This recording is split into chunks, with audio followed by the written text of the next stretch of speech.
Welcome to the latest Climate Podcast. Here are today's top climate news stories. Exeter, in the UK, is making exciting strides towards achieving net zero carbon emissions, though it will cost the City Council over £55 million in the next 5 years. The city is already home to the first carbon-neutral leisure centre, St. Sidwell's Point, and is exploring various energy-saving initiatives.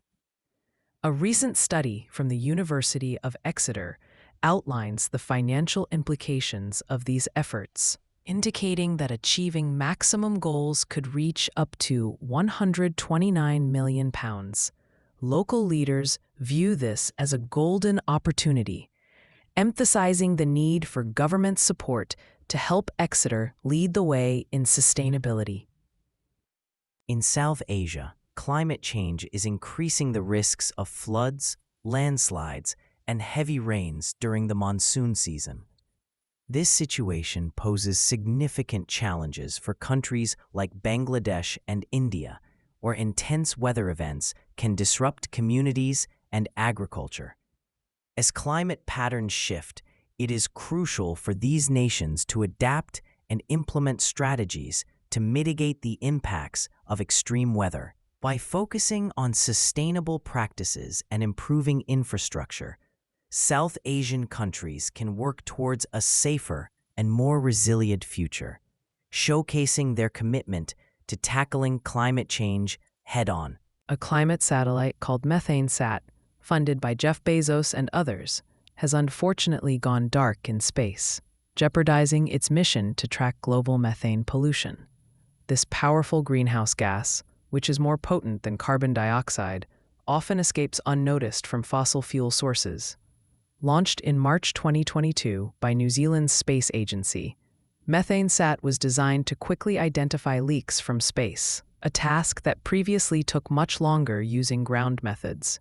Although the satellite has lost power and is likely unrecoverable, the Environmental Defense Fund is still processing the valuable data it collected to help reduce methane emissions. In an exciting exploration of synthetic gold, scientists can create this precious metal in a lab using advanced technology, but it requires an enormous amount of energy.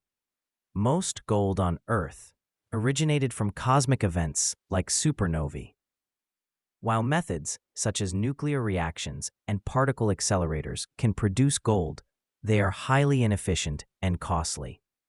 For instance, Nobel Prize-winning chemist Glenn Seaborg demonstrated this process in the 1980s, revealing that producing gold this way would cost over $1 quadrillion per ounce. Despite the fascinating science, creating synthetic gold remains impractical and not a viable business opportunity. A recent study estimates that climate change caused approximately 1,500 deaths during a severe heat wave in Europe. Researchers from Imperial College London and the London School of Hygiene and Tropical Medicine found that climate change increased temperatures by 2 to 4 degrees Celsius in cities like London, Paris, and Milan, making the heat more dangerous, especially for older adults. This groundbreaking research highlights the direct link between fossil fuel use and heat-related deaths, emphasizing the importance of reducing carbon emissions for public health. Experts agree that addressing climate change is crucial for protecting lives and improving overall health. In the United States, automakers are encouraging customers to purchase electric vehicles before a $7,500 tax credit expires this fall. Companies like Tesla and Ford are promoting special offers, including free home chargers, to boost sales. The tax credit has significantly increased electric vehicle sales, but experts warn that demand may drop sharply once it ends. Analysts predict a surge in purchases during the third quarter as consumers rush to take advantage of the incentive. This shift could revitalize the electric vehicle market, despite challenges like high prices and charging infrastructure concerns. In California, insurance companies like State Farm are raising rates significantly. up to 38% for apartment owners due to losses from recent wildfires. This trend is driven by the increasing threat of climate disasters, prompting insurers to seek higher premiums or abandon communities. Instead of burdening residents, insurers should hold oil and gas companies accountable for their role in climate change, which has caused an estimated $28 trillion in damage. Lawmakers like State Senator Jerry McNerney and U.S. Representative John Garamendi advocate for this shift, urging insurers to divest from fossil fuels and seek justice for affected property owners. In Manitoba, the sand mining company Silica has proposed an exciting partnership with the Brokenhead Ojibwe Nation, offering a 5% share of profits, potentially bringing in up to $20 million annually.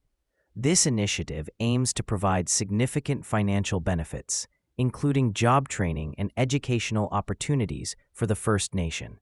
Silica is adjusting its plans after a previous rejection of its environmental license, now proposing a more gradual drilling approach. The company emphasizes the importance of consulting with First Nations and fostering economic reconciliation, marking a positive step towards collaboration and community engagement in southeastern Manitoba. The United States is facing challenges in renewable energy due to a recent bill that undermines solar, wind, and electric vehicle initiatives.